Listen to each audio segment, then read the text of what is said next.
Okay, Zoom's loading to connecting to YouTube as we speak, and we will be going live momentarily.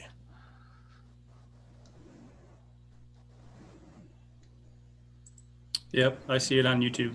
Okay, great. So we're live and really excited to have everybody here join us for episode 1 in this journey that we're going to be going on with 3 restaurateurs. We've been putting out the word to our list, to our followers on social media about this giveaway. I've actually had a lot of people reaching out to me because one of the things we did is when we put this out there, we put out there the things that we do for restaurateurs. And one rule that happens where people don't believe what we do is if you're running a 6 to 8% occupancy, one of the things we say is if you implement and you do what we say, as far as systems implementation, processes, your weekly procedures and goals, it's none of it's reinventing the wheel. We're just making sure that it's happening and doing it all the time. And we also put it together in a way that you can delegate it so that you can give up control while still maintaining control of your business. And that's really important. It doesn't matter what business you're in, you have to have systems and processes if you hope to grow and scale at all. Otherwise, you just fall in the trap of the 80 to 90 hours work weeks in the restaurant business. And so we are doing this to document the process. And what we're doing is we're starting with these 3 restaurateurs that are with us today.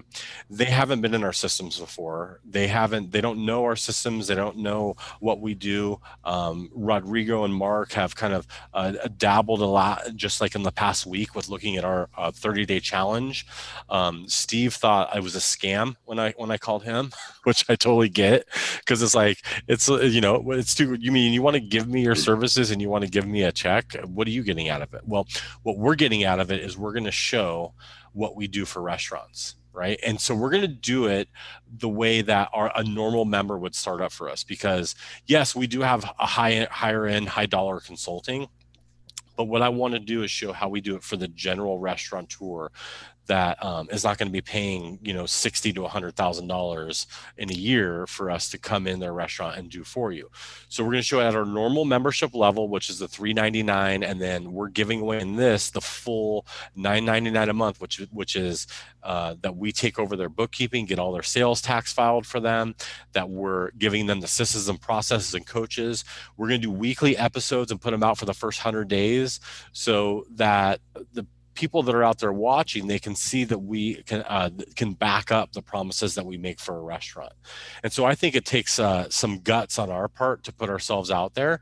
But it's also showing the reason that we have this process of going through this, where we're picking somebody, is just like we need to pick a good fit customer for us, we need to have the same way we need to have a good fit for doing this challenge, because we're going to interview them today. We're going to ask some tough questions about why they're the ones that are going to be the motivated to get it done, because they're going to have to put in the work to do it. We're going to coach them and guide them and give them what they need to accomplish it and make all these tough things easier. But it still takes work, and it's not a magic pill. It's not some magic process that will automatically, you plug in all the software and integrations and tomorrow I'm profitable. It just helps us to manage our processes and systems better and delegate them to employees, and these increased responsibilities will lead to greater profits. And we'll also be able to help them set targets and goals that they can break down from a big picture goal to small bite-sized pieces that them and their team can execute, that will know they're on their path to profitability. And they can be very intentional about profitability. And if they decide to not be profitable, it's a conscious choice. Like, hey, I got to decide not to be profitable because my core values say I got to serve my guests well and I got to have extra labor on because my sales are down, or whatever the reason is. We want to be very intentional with everything we do. And we're going to walk the whole public through this. And so I just want to commend our three restaurateurs here for stepping on, because they're going to be putting themselves out there. They're going to be putting themselves out to the public in a vulnerable way. Okay, so I want to introduce our panel, and I'm going to start with introducing Greg Sauerbach. He's our solutions coach at Restaurant Systems Pro. Greg has been with us 6 years now. Yeah, almost 6 years. Yeah. Almost 6 years. Okay. And Greg has had a career in management software in the hospitality industry, and continued his career with us so long before that, and worked in restaurants, understands restaurant management software, and he will help guide people, the general public, when they're inquiring about us, if we're a right fit for them, and educate them on the offerings and things that we have for them. Greg is going to be teaching today. We're going to be going through our interviews with our restaurateurs, and the Two Brothers panel, meaning two pairs of brothers, are going to deliberate and make a very, very difficult decision on our restaurateurs that we have here that I will introduce in just a second. So I'm going to start with introducing Gino Sclafani. Hey, Chef. Gino is he's on our team at Restaurant Systems Pro, and Gino took my job about 3 years ago from me. I was the consultant on the road when somebody hired us to be a consultant in their business. I was the one that got on a plane and went and did consulting. And way back in 2013, I had done consulting with both Peter and Gino in their restaurant, and had worked with him there. Now, Gino and Peter both grew up in their family's restaurant. And over the years, Gino, as he came up, Gino's been a restaurant owner. Gino's been a corporate chef for a 300-unit franchise. Gino was the COO of Peter's restaurant group that he had before he split ways. And so what happened was Peter was going in a different direction than his business partner, and Gino was saying, "Hey, I'm going to I'm going to look for another direction, right?" And he called me up and he said, "Hey, Fred, do you have some place you can send me?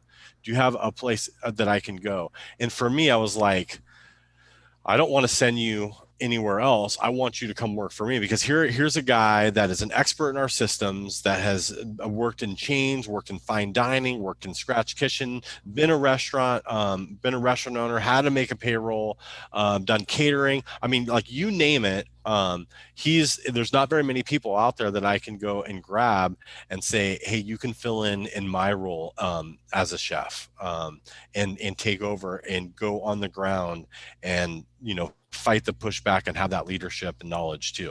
So we're really extremely happy that Gino joined our team about 3 years ago, and he's been our head of consulting since then. Now, Peter also grew up in the family restaurant and is also a chef restaurateur.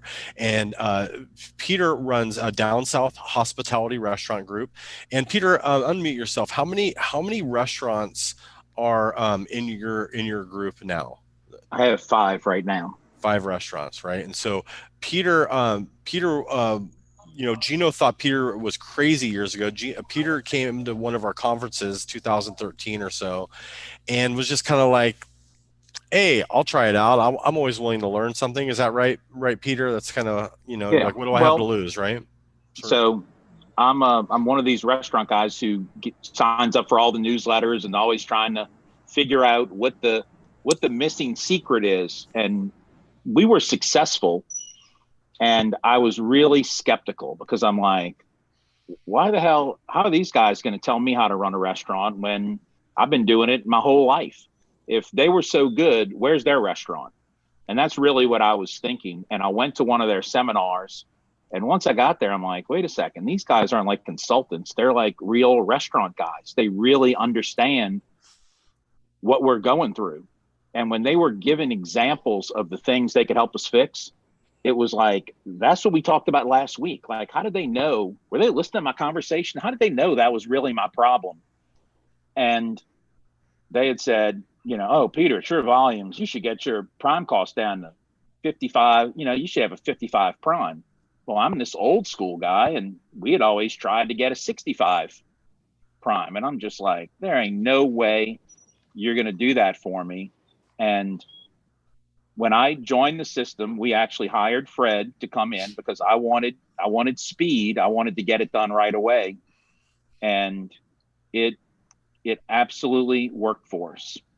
And whenever somebody starts, they always say the same things. "Well, you don't understand. My restaurant's different. You don't get, we were the classic case. We definitely said all those things. And my assumption was, I mean, what are these guys going to show me? I've been in the restaurant. I'm a third generation chef and restaurateur. I've been doing this my whole life. What can you actually show me? Well, what they did was they showed us what kind of the chains do to make money. We weren't doing weekly inventories. We thought we were good because we were doing monthly inventories. And we had recipe cards, but they didn't update. These update in real time. And they did all these things for us. And I say they did it. They didn't do it. We did the work, right? Because it is not a system that you're just going to you push a button and you start making money. All they do is they tell you, this is what you have to do. Use this system. I mean, we had Excel sheets everywhere. Nothing talked to each other. And this system got everything to talk to each other. And now, instead of running our business based on gut, we run it based on real facts and real numbers. And once you push past the work that it takes, because when we first came back and said, hey, everybody, we're going to do weekly inventory, we thought everybody was going to quit, But now it's just the thing that we do. Everybody does weekly inventory. And when you talk to other restaurateurs who are really successful and make money, they all do weekly inventory. Like, it's just finding the things that it takes. That this is what it takes to make money. This is what you have to do. And I'm one of those guys who, if I'm paying for this system, I am all in. I'm not going to cherry pick. I'm not going to say, well, I'm going to do this, but I'm not going to do weekly inventory, and I'm not going to do that. The key is you have to be willing to have some humility to say, you know what, maybe I don't know everything. Maybe there is somebody who can teach me something. Let me see what it is, because you can always stop. But as soon as you stop, the results stop. Right. And you never want to be the smartest person in the room. Right. And so, I've taken the medicine of coaching and being coached, and I'm part of a software as a service group where I am not the smartest person in the room when I go in there. There's some really, really intelligent people that have taught me a ton as far as, because I know how to run restaurants, but I've had to learn how to run a software company, and so I've reached out and done the same thing to learn it. Even though I'm pretty smart when it comes to that stuff, I still have to learn. So I want to introduce James Langley, who's my little baby brother there, who's like 3 inches taller, 2 or 3 inches taller than me now. So we grew up out on the Sonoma County coast, and we have a special heart and love for the restaurant industry. I started when I was 12. He started when he was about the same age, 12, working in a restaurant. Basically, out there in the middle of nowhere, they said, "Hey, if your mom's working in the restaurant, then we'll let you come and work." And so they let us start working in restaurants out there at a very young age. We were both like 6 foot tall, 12-year-olds, which didn't hurt on that as well. But it got us out of. I don't want to say it got us out of poverty, because we were never lacking, but it just got us out of a place where we probably would have been in trouble if we weren't focused on goals and being busy and having things to focus on. We both played baseball in college. Jimmy, what Point Loma go? Did they make it? They made it to the NAIA College World Series, right? Yep, third in the country. Third in the country. Like, experiences that shape you, and of those experiences that shaped us, I think the restaurant industry for both of us was very big. Jimmy went on to get into commercial real estate, and has grown a very successful commercial real estate firm. And a few years ago, he just got crazy, and he's like, I love restaurants, and I love what Restaurant Systems Pro does with restaurants, and I need to be doing this stuff with Restaurant Systems Pro. And so, how many restaurants do you have today, Jim? I'm invested in total of 13 and operate 8. Okay. So he was in real estate, and now he's in right. Right. Honestly, I think if not to cut off your let's hear it. I think for me, I started investing in restaurants kind of as an accident, and And as I invested in them, I would bring my brother along to just take a look at like what was going on. And I never wanted to push my brother on the people that I invested in, but I obviously trust him more than anyone in my life because I know him, and I've seen him work, and his work ethic is second to none. And so as I started introducing him to people and hearing people kind of go, man, I don't know, man, just seems like a lot of work, for really not a big deal. It started to draw a concern for me on some of the people that I'd introduced, because it's a really hard game. And it's what's hard. And in their defense, when you're successful and you're making money, sometimes you don't really see that you could be making more money. You could be a lot more successful. So it's easy when you're not doing well or you're losing money. And I have that example where Fred's come in and his team has come in and they've changed you from losing money to break even to then making money. But it's really something special when you're making money and then you make even more money, and you become a better company, right? You end up having better service and you have a better menu and more consistency. And so those things not only are amazing, but then you also become more profitable from those things and all these other things. So, for me, I got kind of fed up with investing in someone and then not really wanting to do all of these different things, or being partners with someone that didn't want to do all those different things. And I just kind of went off on my own and built my own investment group and started acquiring places that I thought had potential, that we could turn around. And instead of investing and building places from scratch, we started focusing on buying existing restaurants that had a great concept or had a lot of things going well for them, buy that, and then put the systems in place to get it running. And then so that we could build something a little bit more efficient and profitable. And I got to tell you, it has been an amazing ride.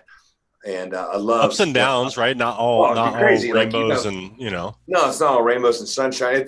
And as Fred will tell you, this process is not a get skinny quick pill, right? So like, doesn't exist. What you have to do is put in the work. You have to work hard.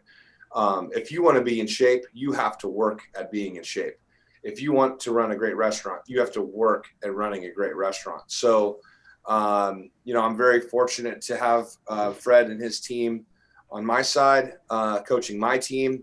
And essentially what they're doing is they're training my team to be them. And it's amazing to watch. And we grow every single day, and we will continue to grow every single day. So, I do a lot of different things, a lot of different companies, and the restaurant one has been my favorite because it's the one that everyone turns their nose up. All my buddies that I golf with at our country club, they laugh at me. I think I'm an absolute lunatic for investing in restaurants and owning restaurants when we could just be chilling and doing real estate. But the reality is I love it because it's so difficult that only the special people that really love it and really want to work hard are going to be good at it. And so this process, I think for me, the big thing I'll be looking at is, do you really love restaurants? Because if you don't, then you're going to have a hard time. So I'm excited to be on here and learn everyone's story, and hopefully we can be of help and service. Awesome. All right. Well, thank you. That's our panel that we have, and let's get to it. We're going to start on my screen. So I'm going to start with Steve Salame, right? Did I say your name right, Steve? That is correct. Yes. All right. Great. So I'm going to share my screen here, and I want to. I'm going to kind of show your. Show your website here.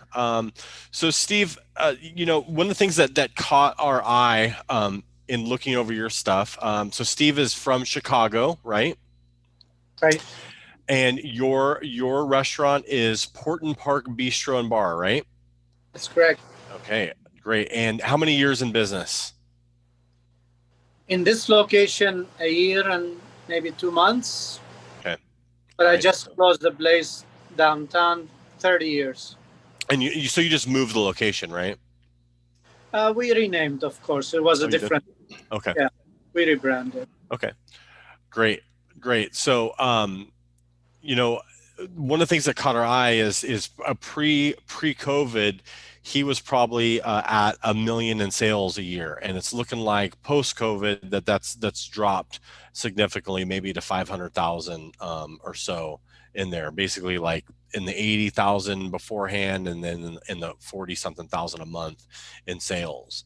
And, for us, the concept looked good, and, we're excited to talk with him.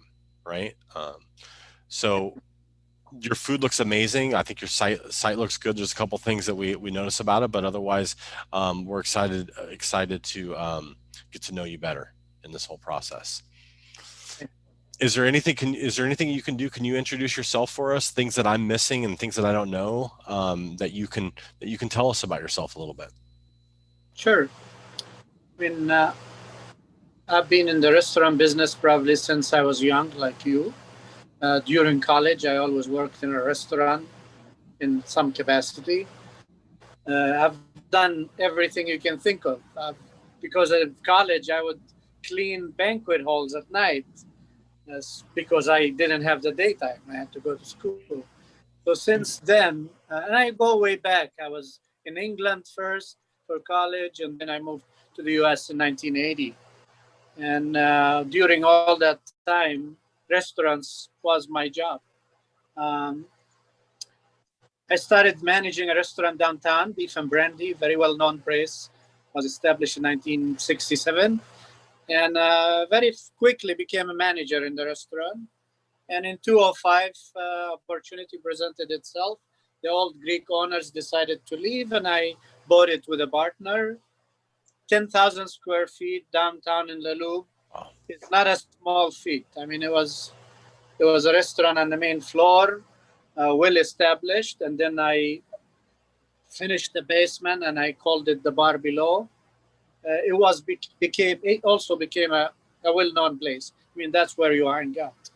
And we did well. Of course, eventually we lost our lease downtown. And I had to look, and I found this place in Lakeview. But as far as I am concerned, I run things. I need to be there, even if you have a manager or two. I need to know everything about my restaurant. I need to know the customers. I feel our business is very personal business. You really need to know your customers. You need to know your employees.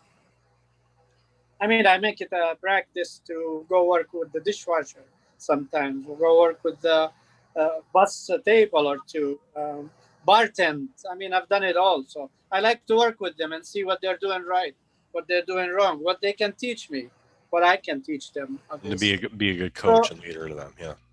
Yeah, I mean, I think we are coaches every day in a restaurant.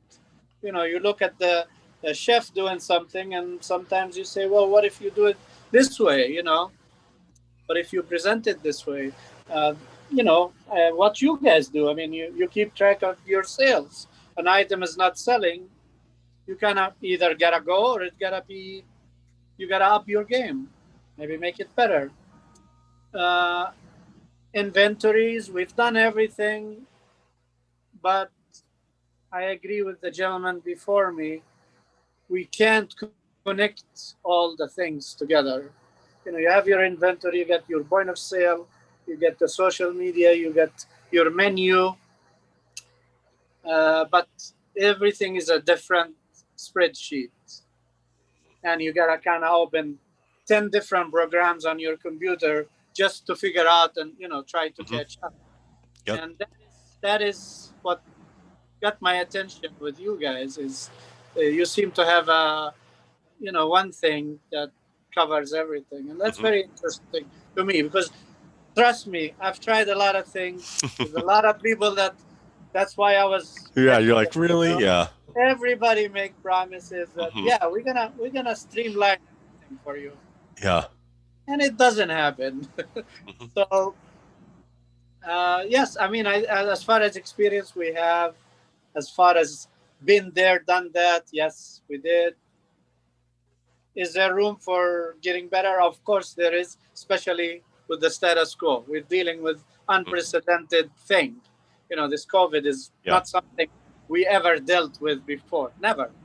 Not even, and that's where we are. I don't want to give up. I'm a little older. I'm 58 now.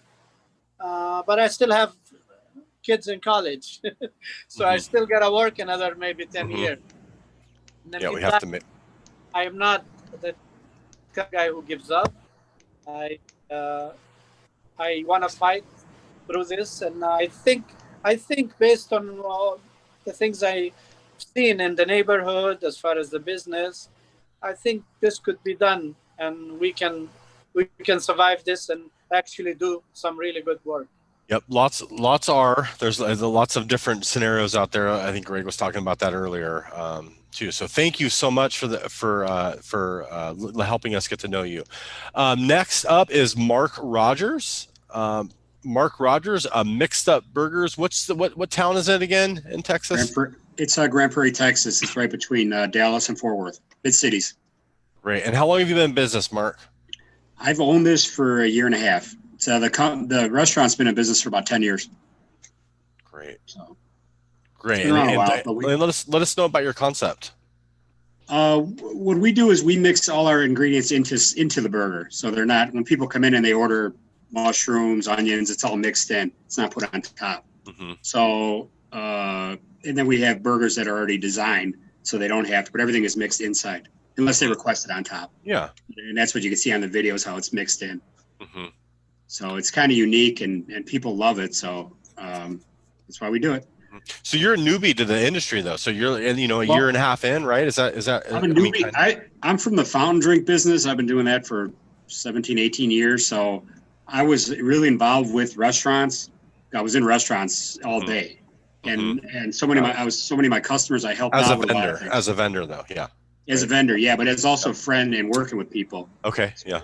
So many people wanted to sell me their restaurants because they knew how hard I worked. Yeah. I ended up taking up one guy on it, and that's how we got it. Very cool. Very cool. And then, so your sales are actually up during this whole pandemic. You were doing something like 45,000 a month, and now you're up to like 65,000 a month. Right.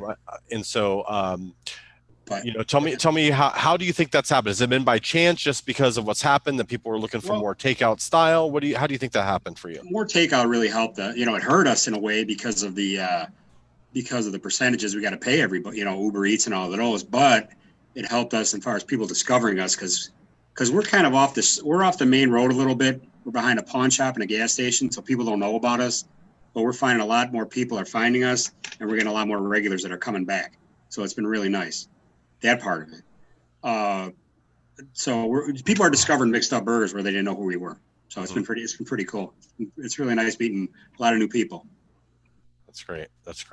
So, Awesome. Yep. Awesome. Is there anything that I'm missing that we need to know about you, Mark, that you want to share with everybody? We're a family business. As far as the promoting and whatnot, I'm doing my best. My two sons work here. My wife works here. Even my granddaughter comes in and answers phones. So, it's just, we love being together. We love working, but the back end is my big weakness, as I talked to you about, Fred.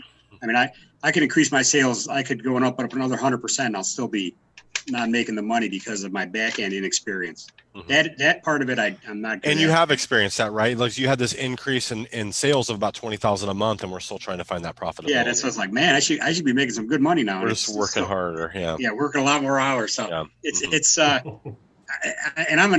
love learning things, and I'm always trying to learn things. That's how I came to finding you guys, really. And I just got to learn that back end better. Once I do that, I think that we can make really good things happen because, me and my family, we work hard and like no different than any of the other two gentlemen, but it's just, it's a learning experience and I'm excited to learn. That's why, I love the videos and everything that you guys have. So it's been good so far. Thanks, Mark. Thank you. All right, Rodrigo, can you unmute yourself for me?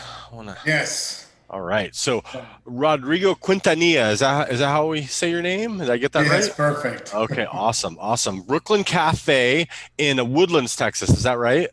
Correct. All right. So I had somebody tell me the other day that it's the Scottsdale of Texas. Does that sound good? Like the nice area here in Arizona? Yes. We're in Arizona, so Scottsdale is the fancy part of our area. So it's kind of a nice area you're in, right? And it looks like you have a nice storefront there. So we're showing that your sales are probably just short of $1 million. Is that pre-COVID, or what's happened to your sales through this whole So pandemic? I will say that before COVID, we're almost a million, and now maybe for 3 months we get down 20%, and now it's almost on the same numbers. So you're back up? Yes, Getting back almost. up? We're like Okay. 90%. That's great. That's great. Yes. Good. So we looked at your numbers too, and it's still somewhere. You were somewhere, even with all those sales, you're still somewhere around break even. Does that sound right? Like a whole lot of work for a whole lot of little. At Yes, this point. that's true. Yep. All right. Great. Yes, What that's something that somebody else was saying. Make no sense to work even if you like it, which I think we all love what we're doing, but we need to get paid at the end. So correct. of course, I love what I do, and I will do it just because of the pleasure of doing it. But now it's because of money. So it's not good to sell a million and not make any money. Yeah, and we have a responsibility to be profitable. We have a responsibility to our family, our investors, our community, to be profitable. And so that's really really important. So tell us about how long you've been in business. Tell us about your restaurant, and then tell us what we need to know about you. Okay, so I've been in the hospitality industry for over 25 years, most of the time Mexico and at some point in Paris. And then I got a catering business in Mexico City. I get into the restaurant business itself. I did work there. And then last year, I decided to move to Texas, in specific the Woodlands. And because this is what I've been doing for my whole life, I decided, okay, so I gotta open a restaurant or do something with a restaurant. And I met this person who owns the restaurant. The restaurant has been there for over 20 years. And it has been 2 owners, and now I'm the third one. I just got it a couple of months ago. And the spot is great. The people, the clients are almost like 90%, I will say. They come every 2 days. So a lot of regulars. Yes, a lot of regulars. Most of them, I will say, it's people that has been there for 20 years. So we're losing there, and that's something that I'm trying to do to get a new target, young people that will spend money differently. Because as somebody else, I think it was Steve, I'm not sure, but there's not much that we can do doing the same things that they have been doing. And the result now it's not making money. So according to this, what I'm trying to do is just think different, think out of the box. And even that I've been in the restaurant business for a long time, I was a skeptic, not only on here, but in general. And then, I don't know, something happened here. I think that COVID, at least for me, was a good moment to think about it, to think about things, to do things differently, to learn. I'm not into the webinar world. I don't like it. I don't think it's part of me. And now I've been taking like 10 webinars, and I'm always into this. Yeah. I think this is part of life is changing, and you have to change. So that's we're finding a lot of people that had no interest in what we were doing before, and it's what Jimmy talked about a little bit too. It's like a lot of people were okay with the status quo. They were making enough money. They were fine. Why are you rocking the boat when we're already making money? We're fine, right? But it's how Jimmy said, it's almost irresponsible to be leaving anything on the table. And when this shift happened with the pandemic, if you're going from doing okay, you go from doing okay to losing or not making any money. And that's where sometimes a wake up call for a lot, and that's okay. People are in different spots of where they're at. And that's why our company wants to be there to serve everybody. What, is there anything else we're missing? Anything that we need to know about you that you feel like everybody needs to know about you, Rodrigo?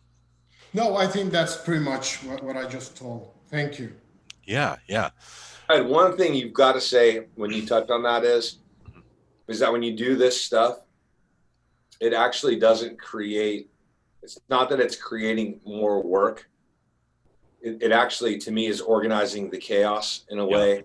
Because a lot of people that when in the beginning, it's hard, right? Because you've got to do all this stuff and it seems like it's a lot more work. But once you build your systems in place and you get it going, it's actually not more work for you, the owner. It's just organizing everything that's happening. And it creates, actually, in my opinion, less work for you, more accountability, but less actual work and definitely less chaos. So I think it's important that people know that. And thank you for clarifying that, because it's one of the things that we promise is that we help you increase your profits and get you more time back for your life. And the thing is, when we say it's all this work, is when you implement systems, it's more work in the implementation process, which is why we have, when you come on with us, the first 100 days is heavy, intensive implementation. And then we go from there. And even in this process, we're going to be putting out a weekly episode summarizing how the week went. Because there's a whole bunch of things that have to happen in the beginning. And then as the dust settles a bit out of the first 100-day process, then and you start getting your stride with the processes, we'll probably do less episodes, because they're not, there's less getting done and less exciting because there's things in place already. And so thanks for clarifying that, Jimmy. Gino, I'd like you to start the interviewing by asking a couple of questions of our candidates. And just go ahead and maybe mix it up on who goes first, and we'll go from there. Okay. Sure. All right. So, Mark, let's start with you. Yes, sir. How are you going to handle the pushback from your team, right? Because you are going to have to do inventory every week. You're going to have to do reverse labor every night. End of day numbers. That's going to be your cash control every night. And then the same thing with schedules. You have to have schedules done. So if your week starts on a Monday, you really should have your schedule completed the Wednesday before, right? So that way everybody has time to see what they have, and then if you have to make any changes. So how would you handle that pushback from your team? Well, you will have it. Yeah, and I've already talked to them about it, and I mean, I don't know if they know the extent of work that it'll be, but one of them is my son, who I trust in my life. And he's a hardworking kid. And the other one's a gentleman, Jay, who's been with the company since they opened, and he's a hardworking guy. And I don't really, as long they do pretty much what I want them to do, and I don't see any problem with hard work, because they're both very hard workers and loyal guys. So I don't see any. I mean, of course, there might be a little pushback. I don't know when something comes up, but I'm prepared. I would say, how are you going to handle the pushback? Because it's coming. Yeah. I'll be able to handle it. I'm not worried about it at all. I trust both of those guys to work. They might not snap, but say something, but they'll both do it. I'm not. The pushback is the least of my worries. And I know you're saying it's coming, but I'm ready for it. All right. And Steve, same question for you. Now but I'm going to change it a little bit, because you said that you do most of it. Well, I'm just going to tell you, the system, you won't get the results you want if it's all you. So you're going to have to bring your team in and have other people help you implement all of this, right? Because if it's just you, you're going to run around crazy. You got to make sure that you have somebody in your kitchen that's going to help with inventory. You're going to monitor it, right? But again, so how would you handle any kind of pushback from your team?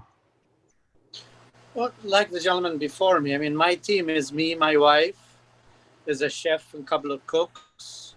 There's busboy, there's servers. One of the servers that I have used to manage this place before I took over, and he left and came back.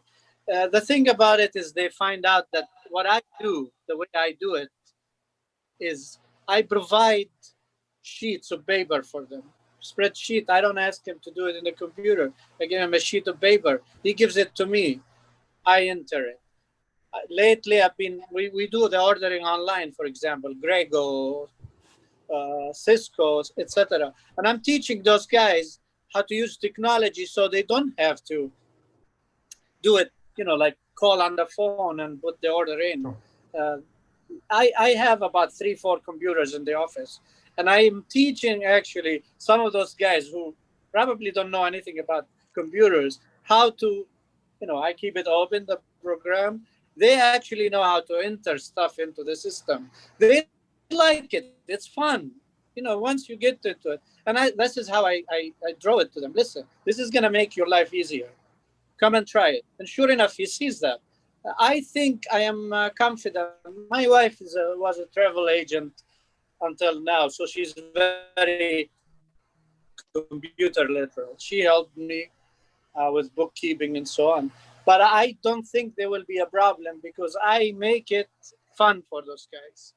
I make it easier, whatever they want. I have scheduled fly for my scheduling system, for example. I mean, I do use inventory system. I try all these things. I tried the bar manager for the bar when I had the bar open. Now I don't. I like to use technology and I like to involve people, but I am the coach, yes. I mean, I don't think I will ever give up that role. But how do I get coaching? Yeah, like all the other gentlemen, YouTube. I've watched probably some of your YouTube presentations online as a company because I am always doing that, because I'm always learning, and I like to pass that knowledge on to my team in the role that they use. Sure. The bar, for example, hey, we need to change our bar menu. What can you come up with? Okay, we have this inventory. Let's use the inventory we have first before we start ordering new liquor, Right. Things like that. As I mentioned earlier, I've been doing this for 30 years. I like to work with the people and I like to show them my information is open for everybody in there. I want them to see what the sales are this day. I want to know the sales. Although I get the sales at the end of the day, but I want them to know. I want them to know why I'm cutting a cook tomorrow off, because last week on Wednesday and the week before we didn't do the business, so we need to cut. So yeah, I am involved in everything, but I like to involve them because then you are not just bossing them around. You're actually sharing that role with them. Okay. And I don't think that's going to be a problem. I have very close relationship with every single one of the employees here. All right, awesome. Well, and I'll just tell, so this is for everybody, is that, so when we, my brother and I, when we would hire new managers and all, one of the things that we would tell them is, not only we're going to give you a job and you're going to get a paycheck, but we're going to actually teach you how to run a profitable business. So this system will teach your whole team that works with it, and they'll understand how everything works, because most managers really don't understand how all the numbers play into everything. So this brings it all together, and it's a lot easier to teach them. So that's an extra bonus, right? That you get to give your team, is to teach them something that they're not going to learn in school. All right, Rodrigo, same question for you about the pushback.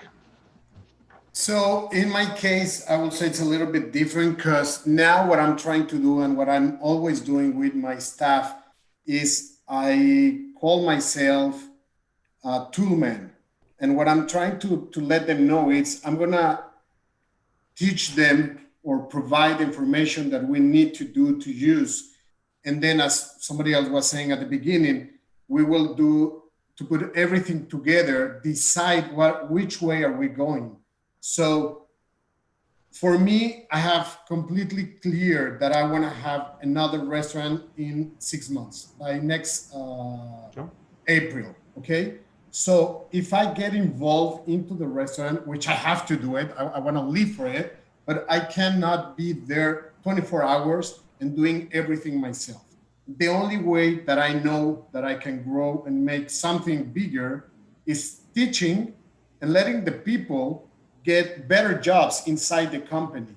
So as soon as they understand that all this that we're providing them as a team, it's going to be better for all of us, for the clients, because we're going to have better stuff, better staff, and everything's going to be better. I think that's the key there. So I'm a lot into all these, let's say, process and systems. And when you realize that at the end, At the beginning, it's tough, as you have been saying for the past 10 days or 12 days. Okay. So yes, it's true. But then if you do it, that's the only way that you can keep going.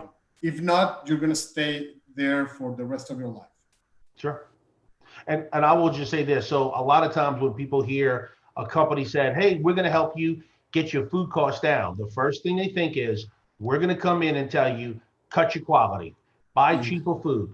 You will never hear that ever come out of any of our mouths, right? We will never, we might tell you, hey, you need to go up in quality, right? But so like right now, I'm sure if you go into the kitchen and tell your kitchen manager, your chef, hey, your food cost is high, fix it. They give you the deer in the headlights look, right? Because they don't know how to fix it. If they did, you wouldn't have high food costs. Well, again, once we have the system in place, you're going to be able to look at each item that you sold and what you should have sold, and you can pick the top 10 and say, here's 10 items, go track these down. And it's amazing how all of a sudden all the numbers start to come together because everybody knows that you're watching. Yeah. Correct. Awesome. Thank y'all. Great answers to all those. Thank you, Gino. Hey, Peter, I'd like to go to you. If you could ask the candidates a question. Okay, so it kind of piggyback on a little bit on what Gino said, and it's what I had started out with earlier. Is, you know, I had told my story of how I was skeptical. I'd like each of you to tell me what maybe is the one thing you're either the most skeptical about, like, come on, I don't really know that this will work, or maybe whatever your biggest fear is moving forward. So, Mark, we'll start with you. Well, I'm kind of like Steve was when I first saw you guys and Fred, and it's like, you know, I started watching it and I'm thinking, oh, here we go again with someone else. Because any of you restaurant guys know we get pounded every day with everyone that can help us. Everyone's a savior. And then when I started watching your videos and with the program, it just made a little more sense to me, because you're not promising the world, but you're also promising to fix what's broken. And that's what I like. That's what I really like, because I know that's what's broken here is the back end and the numbers and whatnot. Everything else is you know, needs work like every other restaurant, but it's the back end is what needs the work, the numbers.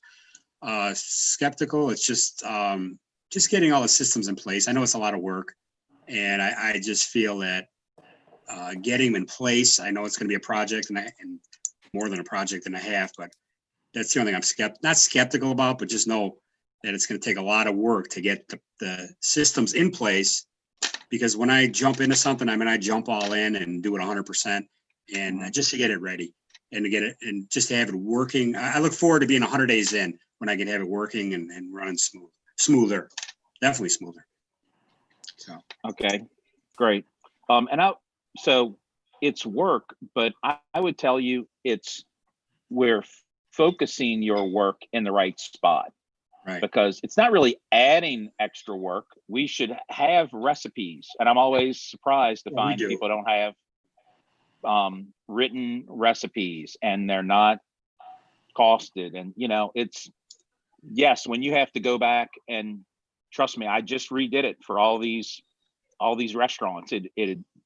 We had done it for my previous restaurant. Now we had to go back and do it all again. I'm like, I can't believe I have to go out, weigh dried oregano and dried thyme and salt and pepper. And, you know, it's those things that I find that's the little speed bump that people hit. And then they're like, you know, it's not worth it. Like, this didn't really, I just want to make sure that if we're going to choose somebody, I want to make sure that you're like, hey, whatever you guys say, I'm in 100%. I'm not going to say, come on, I'm not weighing out salt and I'm not doing. That's not me, Peter. I mean, I was just going to say that, like, that's one, it's not the work necessarily. It's the commitment to the process. That's the key ingredient. Well, me personally, I wouldn't get involved in it if it wasn't a commitment. I mean, if I trust you guys 100%, I'm all in 100%. So yeah, I'll sit and measure salt if I have to, whatever we got to do, me and the team will do. So that's one thing I can guarantee. Great. I wouldn't get involved with it if I wasn't going all in. So, okay. So Steve, what about you? Are you skeptical about anything, or what's your biggest fear about implementing the system? Honestly, I mean, the gentleman before you knows, I was skeptical because yes, we get a lot of phone calls, and we are in Chicago, so we get double the phone calls that others get. It's a big city, and there's enough companies in Chicago alone that promises the world. I don't. Once I commit to something, I am in it for the long haul. It's gotta make sense. It's common sense at the end of the day, especially in restaurant. And if somebody is telling you, I'm going to show you the way, and this is how you're going to get there, and it all makes sense. That's what it is. Obviously, for us to be talking with fine gentlemen like you guys, we are interested because we can't do it alone. We realize that. I do realize that whatever we are doing is not working. So I need to commit to a new way. And that new way, for it to work, you said it yourselves, you need a full commitment. So I need to put money into this. I need to commit too. And I think that's the only way anything works in our business, especially. We have so much to do in a restaurant. And if we can narrow it down into one system, that yes, of course, the restaurant work is always a lot. And we know that. And we've been doing this for many years. We know that. We need to do a lot of work. But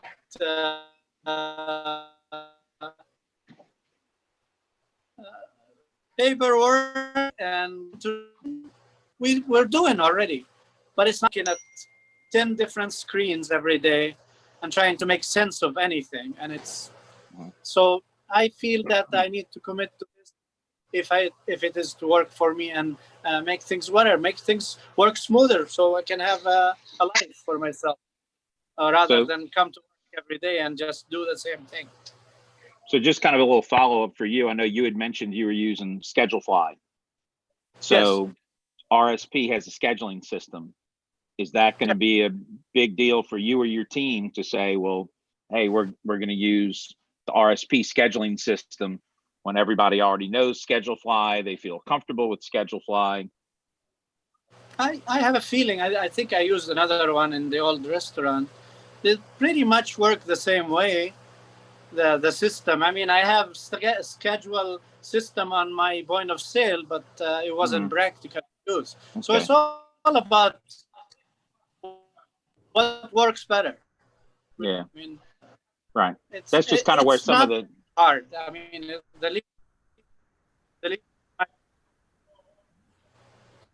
yeah. That's just where some of the skepticism comes in sometimes. Is when.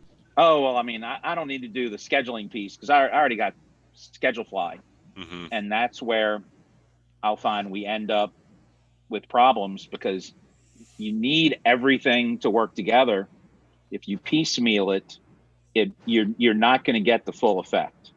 So, Rodrigo, what about you? Are you skeptical about anything, or you have any fear about the implementation? No, not really. On the other side, what I think is that all of us that we are into this, we know that we're gonna be. I mean, we need to change. We need to be open and take advantage of it. So for me, I think that people, of course, will say, "Oh, we have been doing this for the last 10 years," and I think that Fred. On one on the videos, he talks a little bit about it, and it's like when you come with something new, and they have been doing it for 10 years. They say, "Why? You didn't like it? You want me to change now after 10 years? I can do these bagels without even see the recipe." And I'm like, "No, that's wrong. That's exactly the opposite. Even that you know it, and because you know to do it, you have to at some point come back and start from scratch and see the menu and see the recipe and see if things have changed, if the flavor, if whatever." So what I think that's going to happen is that a lot of people will say, why? And at the end, the answer for me is so easy. We're not making money. That's the only reason. So everything that we have been doing, even before me into this restaurant, at the end, there's no money for the owner. So you need to have some benefits, let's call it that way, and make money. So I think that's what we're going to be working a lot with the people. At the end, I think they will, if we come with a good plan and we make them get involved into it and understand. I'm not that kind of person that comes because I'm the owner and I'm just saying, this is the way it's going to be and that's it. No, I always try to talk to them, explain a little bit, let them understand, and then make a decision. And I'd like to just offer something to you three gentlemen. No matter who we choose, I hope y'all use the system to make your businesses better. But if you feel like you're hitting a roadblock, have some frustration, I would offer myself as a resource. Since I'm an operator, I don't work in Phoenix. I don't do that. I'm in the restaurants every day. So if there's something that's happening or you don't understand why you have to do it, I would offer myself as a resource as a guy who's been in it. Because in that seminar I went to that Fred talked about, that was the thing. We talked to a guy up there who I felt was really shooting me straight and telling me the truth. And that's what made me decide to go with the system, because I was like you guys. I had tried, we had done Hot Schedules and Schedule Fly and a number of others. I can't remember the names of it. Tried all those things. And I never got the results. I'm just like, man, one more thing. Why this one? And I talked to a guy and I really believed him. And he said, follow the system and it works. And so we went all in and followed it. So if you're doing it, whether you're the winner or not, I would offer myself, if they have other people you can call, I'm sure Fred would put you in touch with them in your area if you wanted to go to their restaurants. Everybody I know who uses the system, we kind of feel like we're family and we share things with each other. And I think they would show you what they're doing and help you out as well. So good luck. Thank you. Thank you, Peter. Thank you. Thank you, Peter. I appreciate that. It just shows the heart of the business and how people that are in our system are different. Most of your competitors want you to die, and we want you to be ultra successful, and we don't want you just getting by. We don't want you being average. We want you to be happy. And you can't call your competitor down the street, but you can call Peter, right? You can of course call any of us, but just for him to put that out there, thank you so much, Peter. Jimmy, what do you have? What do you have for these guys? What do we need to? I have a series of questions, and mostly this is data centric. It helps give me a landscape of your business and where you're at, and what your opportunities for success could be. So, first question, and I want to keep it real short here. Okay, so if you become successful, do you want to have multiple restaurants and expand your concept, over and over again? And if you do, how many restaurants would you in your mind consider to be successful? And then everyone just kind of yes or no, and then how many? Go ahead, start, Mark. Yes. My short-term goal would definitely be 3, because I have 2 sons. So that's the way I look at it right now. But who knows beyond that? Once I can get it down, I know a concept, I know how to push the concept and sell a concept. So that's a goal for mine, James, is 3. Okay. And then Rodrigo? I will say yes, and I will say 10. And the reason, but I can say like any number at this point, but the thing is that my idea is to have a restaurant company, not to be only one restaurant. Mm-hmm. So maybe different concepts, 2, 3 different concepts, and just that way. So that will be my answer. And then Steve?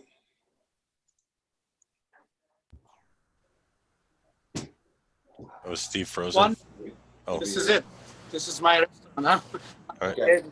Yeah, I am content with making this work. I just got into this restaurant. I think I'm being ahead of my time, thinking even of another one. Yeah. I think I want to do, and I'll be very happy if this becomes a real neighborhood restaurant bar. Okay, and then we'll go back to we'll start with Mark again, and then everyone just please answer this for me. Can you tell me how many square feet your restaurant is and how many seats are in your restaurant? We're at 3,000 square feet and we're at 70, inside we're at 74. Okay. And then, Mine is 3,000 also, and we have 92 inside and 18 outside. We have a small terrace.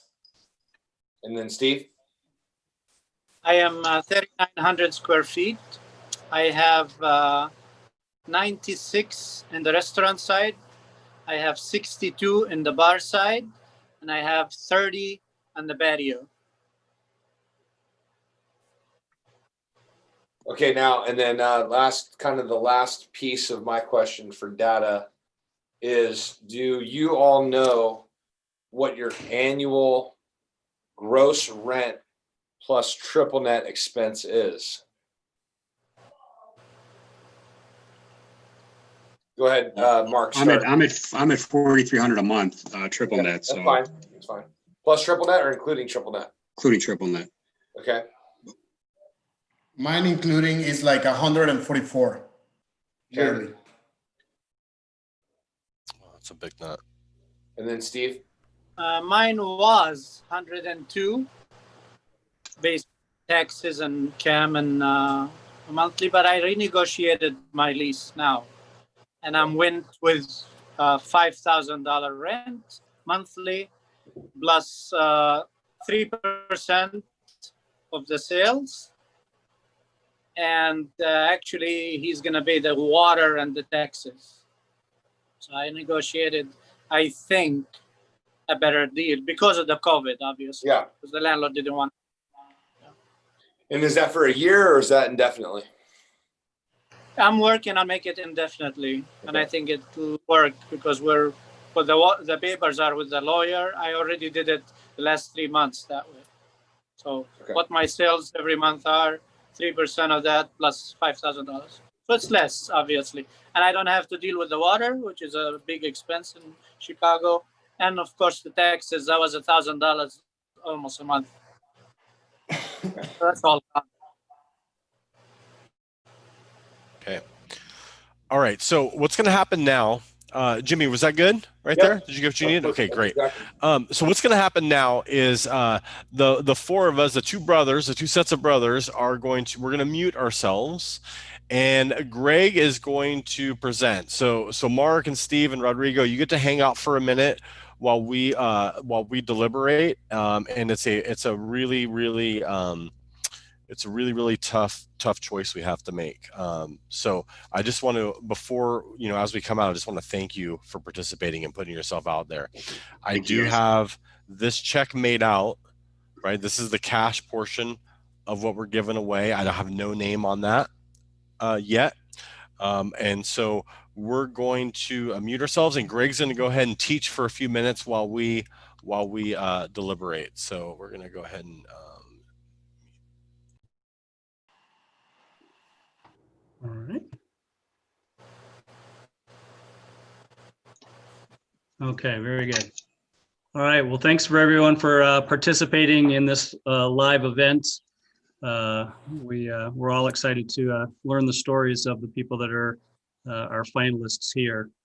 I thought I'd talk today a little bit about comfort zones, and having listened to the candidates so far, you kind of see it threaded throughout their conversations. Pre-COVID, a lot of times in the restaurant world, we get comfortable. We do what we do. We just keep doing what we do, trying to serve guests the best we can.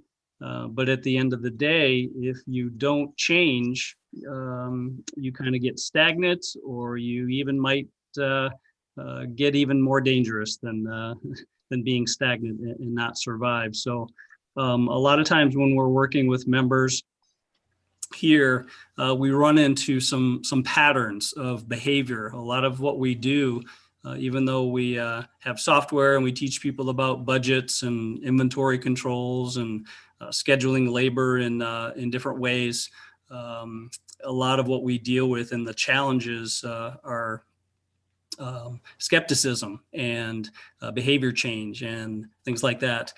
If you were to come out to our office in Phoenix, we actually have a phrase up on one of our walls there that the most dangerous phrase in your business is "we've always done it that way." Now with COVID, we can certainly know that none of us in the restaurant world are doing the things that we've always done. We've had to learn, and some people have been very successful in the challenges, and on the flip side, some people haven't made it. So there isn't one story in there. But to become comfortable can be not a good thing. And so businesses always have challenges in their worlds. No one can find enough staff. There's lots of competition, all those types of things. But sometimes you have to force your brain to do the effort to reach for more. Kind of settling for the status quo is very risky in the restaurant business specifically. And so as we go through this little flow chart, if you kind of Google the phrase comfort zone graphics, you'll find a very similar graphic to this. But when we're in our comfort zone pre-COVID, this is where things can kind of be swept under. Maybe as the owner, you're not making the profit that you want, but there's something in you that's not pushing for that change. Whether you're not making a bottom line or your labor costs are rising, those kinds of things. Lots of different challenges that we face in there. Some people, like that safe feeling, but as a business owner, you kind of have to want to get a little bit better every day. I know Jimmy on the panel here has a goal of doing something uncomfortable every day. Kind of reaching out of your comfort zone as well. Sometimes when you're stressed out, we all kind of handle things differently. Chefs that we've worked with over the years, sometimes when they're stressed out, you'll see them in the back prepping vegetables. It's kind of comforting. It's a kind of a Zen moment to prep vegetables. But really inside their brain, they know the better plan is to work on developing their own leadership skills and communication skills and building a team. We've always had the process here of if you're a manager, executive chef, or an owner, start viewing yourself as a head coach, somebody that is leading the team. They're not running the plays anymore. Now, restaurants can be different, certainly, where it's Friday night and you're short and you got to work the line. But really, the more you can push your brain to becoming a head coach, and not always jumping in and trying to save the day and put out fires, work on your leadership skills, read, even if you read books, 10, 15 minutes a night, just to trying to get different ideas, but try and get out of that comfort zone. A lot of times people get into that fear zone. And that was kind of one of the questions today, are you skeptical or what are you fearful about? And that's just a normal human emotion. But when you're trying to improve or change your business, this is usually where I see people getting stuck. They come up with excuses that either from themselves or from their team. When you start to hear things like, I don't have time, or I don't know computers, or it takes too long, or I don't have the right team, or there's no good people to hire. Those are all excuses that are very, very dangerous. And you, as the leader, as the owner, especially if you're using phrases like "there's no good people in my town to hire," you've really got to work on changing that, because we all have been out to restaurants where we've had a great experience. They are out there. I know when Fred and Katrina on our team, Katrina, our director of operations, had their restaurant in California. When they did interviewing, they were in a town where people didn't have a lot of dining experiences. So they would ask the question of people that wanted to work for them about, tell me about a dining experience, not necessarily in a restaurant, but just tell me about a memory of food. And, those are things that you can deal with, because what they would get with is, a hot dog with my grandfather, or picking strawberries and all those kinds of things. Those are all kind of stories that even a 19-year-old, 18-year-old kid have that you can build from and teach them. I'm 58 as well, so I've been in restaurants my whole life. I was born and raised by a bartender. My mom was a bartender and a waitress for her whole career. And, as we get older and older, if you start to hear anybody on your management team or yourself start to say these young kids don't work anymore, that's not always their fault. They may not know. Are you taking the time to tell them why and coach them and correct them? Now, if you are comfortable in leading a team and you have coached somebody, certainly you're going to run into employees where they need to go play for another team. But I think if you can go back to when you were 18, 19 years old and you didn't know anything, but now you do, you have to become that head coach as well. The other one that can come across when you're trying to implement change is people that sabotage things. If you have managers or chefs or yourself that start to, talk behind people's backs, or they pick one thing out of the implementation or one thing in the strategy that's not quite the right fit, and then they trash the whole project, you want to listen for that. One of the things that we run across is people just throwing these little verbal, well, that doesn't work here, or why do we have to do that? And that was kind of mentioned during the interview process earlier. You have to tell people the whys and teach them and lead them. There's a book out there called Start with Why. Simon Sinek is the author there. That's a great book to pick up and, explain to your team, why are you doing these things? And that can be so helpful in that. If we deal with somebody that's kind of in their blood, a sabotager, a saboteur, as they say, I find that can be a lack of self-confidence in some cases. They can be unwilling to admit that they don't know it all. They don't have to know it all, but something in them is kind of telling their brain that they've got to sabotage things or talk down to people, that kind of thing. So that kind of goes back to that phrase in our office. It's we've always done it that way. Start telling these, if you want to push for more or change in your business, at the end of the day, one of our members has a phrase, who signs the front of the paycheck? Not to be a jerk about it, but, the owners are the ones putting up the risk. Even if you hire an executive chef that has amazing credentials and amazing culinary skills, if they're not a partner, they're not writing the front of the check. So an owner really needs to lead, whether they're hiring somebody with great skill or a 17, 18-year-old kid that's never worked in a restaurant.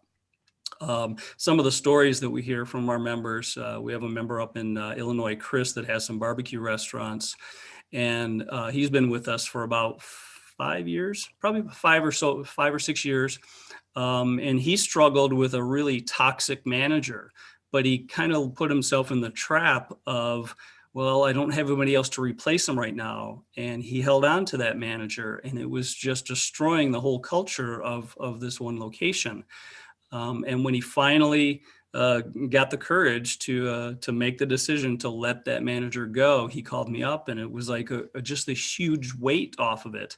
So if you listen to your staff and how they talk to you, and how do they talk to the guest, and how do they talk to each other, if you pick up any of that negative stuff, that's got to end pretty quickly. So you want to get out of that fear zone of letting people go because I don't have enough people.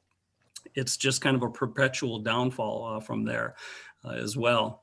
And then Jimmy, I mentioned his goal of doing something outside your comfort zone every single day.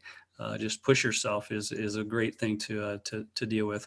I recently joined a gym. I'd never been in a gym in my whole life, and it's awkward. I can't lift nearly what some of the women there can do. But I tell my brain I'm going. There is no finish line. Sometimes when people join up with us, they say, when is it done? Well, it's a process. You're never done. You're always looking to get better and better, 1% every day. So these are these mental things that can kind of creep up in this fear zone or this skepticism zone. We probably all have examples of things where we didn't stick with it long enough. We have a lot of aha moments here when it finally clicks, doing the work and putting the work in. There's these series of things that I get it now. And sometimes people call this the learning zone. You got to push through that fear zone and start to extend that comfort zone out. And getting new skills can be such a thrill. I think it was Steve that mentioned that how he teaches, hey, let me go show you this software and that kind of thing. That kind of thing can be really, really helpful in getting to those aha moments and, tackling those challenges head on. You also want to surround yourself with a management team. If you have managers, surrounding with them with this team that kind of have that shared goals. If you've got people on your management team that are bringing down the culture, they've got to go. It's not good. Or maybe they can turn things around. Maybe they don't even know they're doing it. A lot of times it's subconscious. They just get in these patterns of sarcasm and things like that. But if you do reach the point with an employee or a manager and they don't care, or it's just not the right fit, really the best thing to do, even when you can't find enough people, is to let them go, because your guests are suffering and your bottom line is suffering as well. So kind of, certainly COVID has tossed out all of our comfort zones in there, forced us to deal with the challenges and the problems. Everybody across the country, I mean, we get to talk to people all over the world, but here in the US primarily, every state is different. Every city is different. Some are open, to full capacity or 75% capacity. Places in California that are completely still shut down, in bars. Here in Arizona, the bars are still closed. Movie theaters and that kind of thing. It's shaken up the entire world. When it's all over, we're gonna grow from this. Even if you reach the sad situation where your business is closed, you've got all that experience. And then, if you have that passion, like most of us do, that stick with the restaurant business, you can use that learning experience to get better and better for the next adventure that you have. Start setting new goals, and remember that leadership, it's all about discipline. If you're an executive chef, you didn't always know how to cut vegetables, perfectly every time. Become a teacher, and that discipline translates to anything in business. None of us get in the business to do bookkeeping, but it's such an incredibly important part of running a business. This is a business. It's not a hobby, unless you're financially wealthy and you want a hobby in the restaurant business. But it's very expensive to do it that way. But always reaching more for more, and kind of listening to what your team is saying and how they say it. Listen for that sarcasm. Listen for that, oh, that'll never work here, or we didn't do it at the other place that we worked at. They're not there anymore. They're with your team, and you're trying to build a new team. To go to Jimmy was in college, was in the World Series. It takes work. You look at professional sports as well. They're still practicing. They're still getting better. It's not, well, I already know all of that. I think that's the wrong attitude in this business. You can always learn something from somebody and grow, and just kind of lead your team as well. So let's see how we're doing on the time here. We've actually come up with a decision. Okay, all right. I could talk more, but here we go. We've made a decision, and all right. So this person, Greg, can you actually, let's see, I can. Let me end my share. Okay, and let's see. I'm going to bring up a list of what they're going to be getting. Okay, and so. Fred, before you do that, do I have time to say? Yes, please something? do. So I want to tell you a story, and I talked about being skeptical. So we joined RSP. We had hired Fred to do consulting, and we were probably 2 months in. And they used to have this saying, I don't know if y'all still say this, it was like the Karate Kid, wax on, wax off, and paint the fence. And it's like you do all the work, and it doesn't necessarily make sense while you're doing it. You just have to do it. And the next thing you know, you're doing karate. And I was really getting frustrated because I thought we were spending all this money. I had the whole team bought in, we were going, and I wasn't seeing the movement on the cost. And Fred flies in, and you know, this is before usage reports were built into the system. We were doing it manually, yeah. He was doing it manually. Yeah. And he sits there, and in 5 or 10 minutes, he says, "Oh, your problem's in ribeye." And I'm just like, how the hell do you know my problem's in ribeye? You just walked in the door 20 minutes ago. And he said, it's in ribeye. And he's like, let me see your yield sheets. So we cut our own ribeyes. And I went and got the yield sheets, but we had filled them out. We didn't do the math. So we weren't double checking the yield. We were just putting what we started with and what we ended with. And we start calculating some of the yields, and we're like, oh, this is wrong. This isn't what we have in the system. Oh, this is wrong. So Fred's like, hey, hotshot, go get a ribeye and let's cut it and let's see your yield. And as soon as we pull the ribeye out, I could see the problem. We had switched to buying ups instead of downs. And so an up is a heavy ribeye and the eye is bigger. So when you cut it, if you're just a millimeter off, that could be an ounce. And then we went and found out, and we found one of the kitchen managers is like, oh, well, I got a deal on ups. And so we bought these. That one issue in now we had a very high volume restaurant, was costing $900 a week. So that was one ingredient in one store, $900 a week. That was my aha moment. And then I'm like, okay, Fred walked in here, and in 20 minutes, we found the problem and we had the fix. And it's what I talk about with focused work. We were doing a lot of work, but when we didn't calculate the yield sheets to know, and the reason that's important is a lot of you are doing the work yourselves. And when we start to give up that work and we're like, we're going to teach somebody else how to cut ribeyes, we're going to let somebody else order, you need to expect that you're going to have these little problems, but this is what this system will help you identify.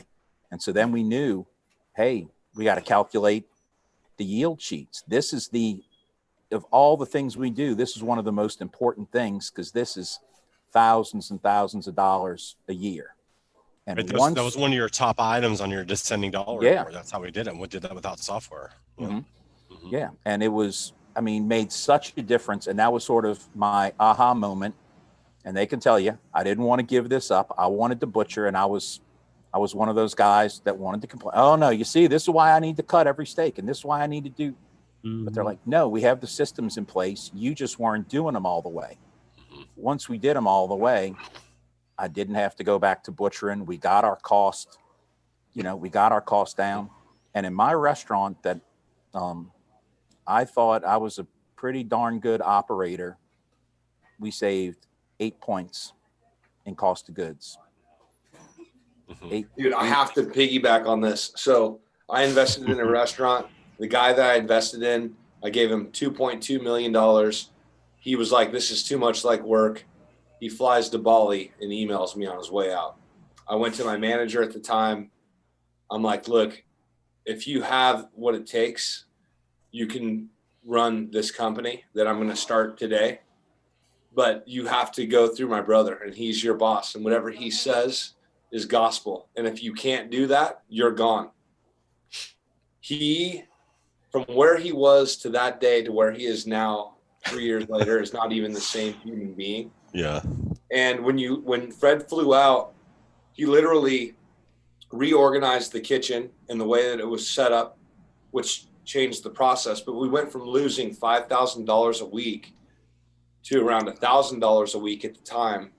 And we had no chef because we weren't going to spend money on a chef. We were going to do line cooks because they're egotistical and overpaid. And we hey, we're all chefs here, bro. That's Okay, your point to me, not mine. But that was what we were going to do. We're not going to go hire the chef that has the big ego and all these things. We're going to hire cooks and we're going to train them to be chefs. And we went from like just literally hemorrhaging cash to losing a little to breaking even. And when you finally get that person to a point where, and it was a process, it was like my brother beating an end to a person to try and understand and get there. And that person never quit though, right? The person never quit and he took it.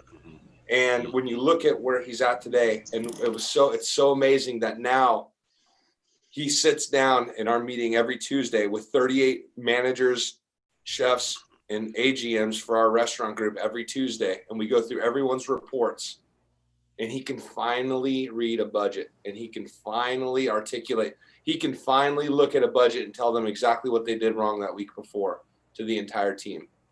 And when you go from having one restaurant to 8, watching that happen, and that like all it is just it's just delegation, and watching that happen is like euphoric. And so no matter who's chosen today and what happens, I hope all of you participate. I think all of you have amazing stories. I think you're in this top 3 because you all have something that showed that you give a shit about your business and you want it to be better. So that's great. So no matter what happens today for you, I hope that you stay on this, because if you do and you commit to it, I guarantee you it will change your life for the better. So I had to piggyback off that because I've always believed in my brother, but when it actually happens and you get to watch it, for me, there's no prouder moment. Thank you, Jimmy. So we're gonna get right down to it. It was a tough decision for us, and this person we're going to be in the trenches with for the next year. We're going to be doing this process as if we would a normal client that's coming on at $9.99 a month. I have this check to give away as a starting point in this, but this check of $3,000 is not even where the prize is at. Right, the check is just it's some cash that can help right now. That's nice for us to give away. But these services that we're giving away, so it's these services at $9.99. Everything at $9.99 includes the $9.99 and $3.99 level, right? And so there's all of these systems and processes that you get. I'm not going to actually sit here and just read. If you want to check it out, restaurantsystemspro.net pricing. It's going to be from the scheduling app, everything here, to our restaurant management software that has all the budgets and everything. You can see this is where the most of the things lie in this middle level. But then you get to this top level where you get to just take a picture of your invoices and they get taken care of overnight. You get your books done and reconciled. We integrate with QuickBooks and provide you all that. So this is where the $12,000 in services comes from the next year. And then just us going through the trenches with you. You're going to get to know our team. You're going to be on with Brittany and Ethan and Gino and Paula and Katrina and Kim, and everybody on our team is going to play a role in helping you with these systems, right? From support to all these implementations. And we're really excited to be in the trenches. All 3 of you, I really appreciate you. I want to be here for you. Anything that you need at all, we're here. I'm gonna help you. So just reach out. But I have this check here, and I went ahead and filled in the name, right? So with the services, we put Mark Rogers' name in there, and we're going to be with you, and we're going to document it all. And Rodrigo and Steve, it was just, man, I'm feeling bad because I really love what you guys are doing and what's there. And I want you to know that, that I'm here to make sure you're successful. We can't give it away to everybody, but I want to let you know that just like Peter said, we're available for you, and however we can do to help you and guide you through it, we're going to make ourselves available to you. But Mark, Thank you. get ready to work, buddy. Get ready to work in the I'm ready. beginning and implement and go from there. So you have any thing you'd like to say, Mark? Just thank you guys. I mean, this means a lot to me, and I'll do it, and I'll go. It'll be a lot of work, but I'm ready for it, and it's going to be great. I am looking forward to it so much. I appreciate every one of you guys, and the other two guys. Good luck. You guys are great too, and it's amazing. Congratulations, Mark. You guys are guys. great. Steve Rodrigo, I hope you guys get involved and stay involved. I think you guys have something special too. I don't think you would have been here in this meeting if we didn't think so, and I hope you can stay involved and obviously here to help however we can. I think you got something good going, and there's things you can see to fix it up. Definitely in seating and rent, I can see there's just stuff you could do right away that would help. So we're around. Thank you. Thank you, James. Thank you, everybody. I hope that everybody can see that we have a love and care for the industry, and that we want to put ourselves out there to change the restaurant world, to change restaurateur poverty, right? There is an epidemic of restaurateur poverty out there, and we want to rectify that, and we want to give people the systems and processes they need to change their life. And we're here for that, and we're going to document this process for Mark, and we're going to put it out there every week. And so follow along to see the details of what we're talking about, because everybody's like, you guys talk about all the stuff you do, but for us to dig into it is pretty difficult. And so we're going to do it on a weekly basis, and we're going to get Mark through. If Mark doesn't show up for a call, man, we're calling him out, and it's going to be on YouTube for the world to see. So show up, buddy, and we're going to be there. Wow. All right. I'll be there. All Great. right, I know you will. So Thank you, guys. Thank you to everybody. Thanks to our panel. Thank you, Greg, for moderating this. And let's just keep going. Go out and lead your people, lead your team well. And we're really excited for this too. So this is great stuff. And we're gonna sign off now, and just thank you from the bottom of my heart for everybody for participating, and thanks to our panelists. Thank you guys Thank you so all. much. Thank you for the next all y'all. episode. Appreciate it. Thank you. Good luck. Thank you Till the guys. next episode.